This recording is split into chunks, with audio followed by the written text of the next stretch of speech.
Breaking news, everyone! It's Rapture Day today. If you see piles of empty Crocs on the sidewalk, don't panic. It's either the end of times or just someone who finally discovered arch support. TikTok prophets are swearing September 23rd is the big liftoff.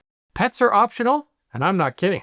And while some people are watching the skies down here on Earth, we've got a different theology trending. The Church of the Golden Escalator, where one man's politics get dressed up like prophecy. But first, why are people excited about Rapture Day? Well, here's a quick explainer for anyone new to this.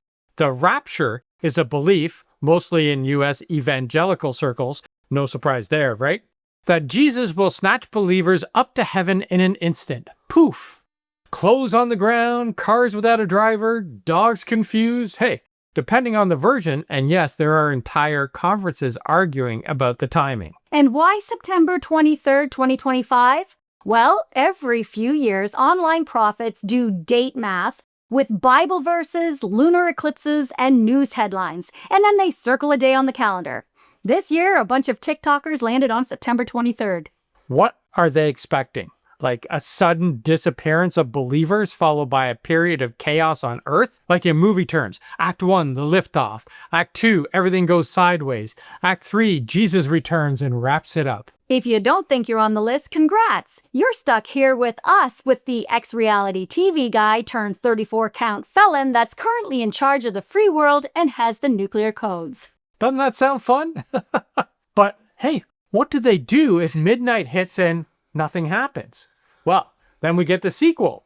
We recalculated. It's now November 2027. New timeline, new live stream, same subscribe button. As we know, it's mostly evangelical circles that read certain end-of-time passages that believe this. There are plenty of Christians who don't. They see Revelation as symbolic, not a schedule. So you don't need to worry about that aunt of yours who goes to Sunday Mass on a regular basis just suddenly disappearing. However, that doesn't mean there aren't some brand faith mashup churches out there.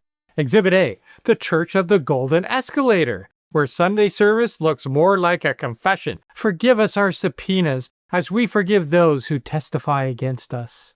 But here is the big question. Why are people following Donald J. Trump and his grift and grievance brigade like they're suddenly preaching religion like he's the chaplain of Mar-a-Lago? It's almost biblical. The orange messiah with a rap sheet. Forget walking on water, he can barely walk into a court without posting bond. And yet, this is who they're sanctifying? I know, it's so weird. Trump to this day doesn't exactly scream pious almighty. Felonies, lawsuits, grifts and scams, 3 marriages, tabloid gold, born rich reality TV billionaire. This is the guy out there talking about bringing back religion to save America? And his followers, they just eat that up. They talk about him like some chosen vessel. Some supporters literally use religious words for Trump like the chosen one, anointed, savior. When he loses in court or gets bad press or has a setback, they don't see it as proof that he's wrong. They see it as proof he's right, and the corrupt system is attacking him. That persecution equals validation loop deepens their belief. Heads, I win. Tails, you just proved me right. So when he loses, it's proof he's winning. Oh, he's good. Let's start with his own words. He used overtly religious destiny language in big scripted moments. I was saved by God to make America great again. Then came the branding. He said he'd like to be the Pope. He even posted that AI image of himself in papal robes. Now that wasn't subtle. It's politics in church clothes. Remember the coalition math. White evangelical approval sits sky high relative to other groups. That loyalty didn't appear just out of thin air. Now, we're not talking about Christianity here.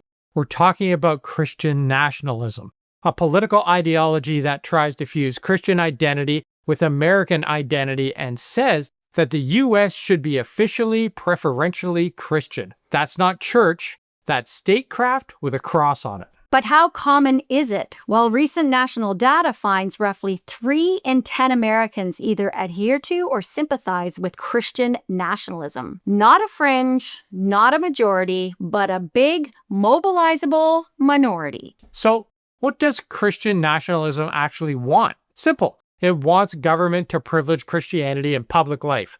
Think classrooms, courthouses, laws. If the Bible and public opinion collide, it says that the Bible should win the tiebreaker, and it tells a tidy origin story. America was founded as a Christian nation and needs to get back to that.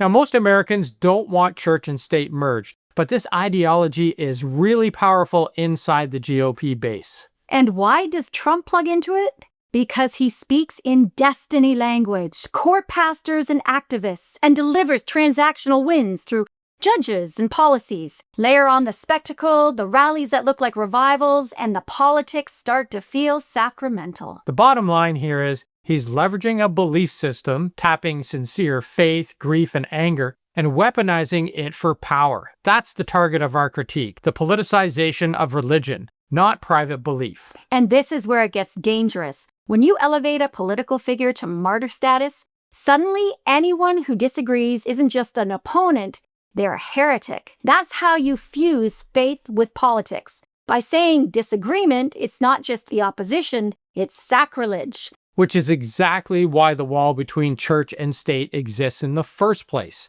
Tear it down and suddenly government isn't about representing everyone, it's about rewarding the chosen. And history shows us just how ugly that gets. Okay, let's do a quick tour of what happens when government borrows a pulpit. Let's start way back, like the Crusades. Church and crown moving as one, calling war a holy duty.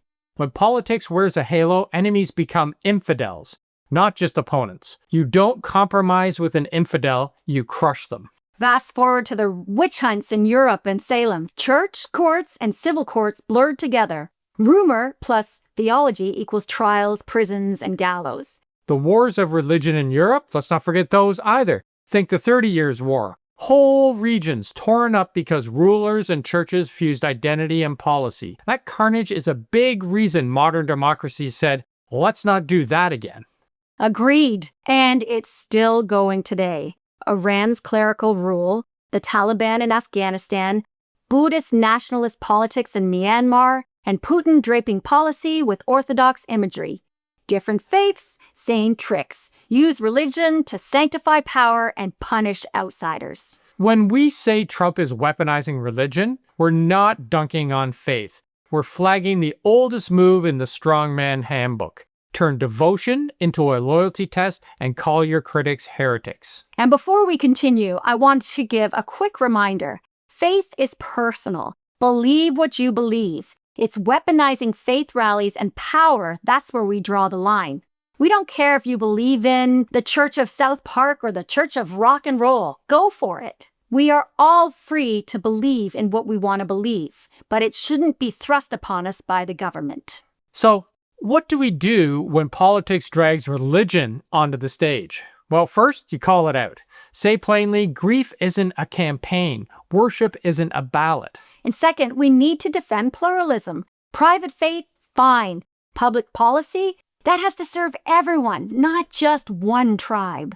And third, we don't get distracted by the theater. Remember, at the end of the day, it's still about votes, laws, and power. The show is meant to scare you or guilt you, so don't buy the ticket. Up here in Canada, we have religion, obviously. But politics here is way more secular than it is in the US. Do we need to be vigilant? Of course. We're not immune.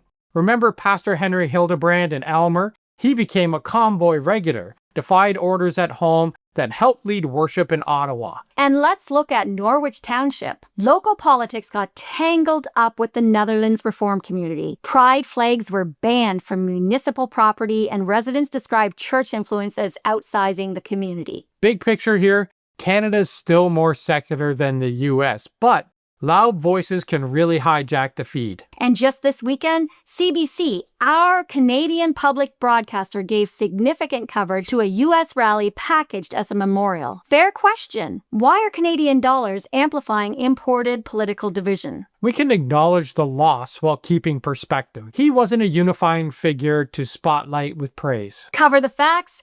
Absolutely. But turning into a live end-to-end broadcast on public airwaves on our dime, that was a choice. News is clips with context. A live stream, it's promotion. And this is someone who said, I'd deport Justin Trudeau. He sucks. He called Canada a really screwed up, self-hating country and sneered that we're so polite you let foreigners overrun you. That's not analysis, that's provocation. So yes, report it. Have sympathy for the family. Coverage is warranted, a tribute is not. Are we a newsroom or a relay switch for U.S. partisan ceremonies? Our air belongs to everyone, not to imported saint-making. So whether the skies open on September 23rd or not, tomorrow is still the next morning. We will all have bills to pay, kids to raise, and a democracy that only survives if we keep showing up. All right, that'll do it for today. If you are still here after the rapture, good for you. And if you are, make sure to like, subscribe, and ring that bell for notifications because, hey, we're still doing these videos as much as we possibly can. And check out our Substack for more of our articles. And if you want, join the A-Team to help keep this channel free and clear.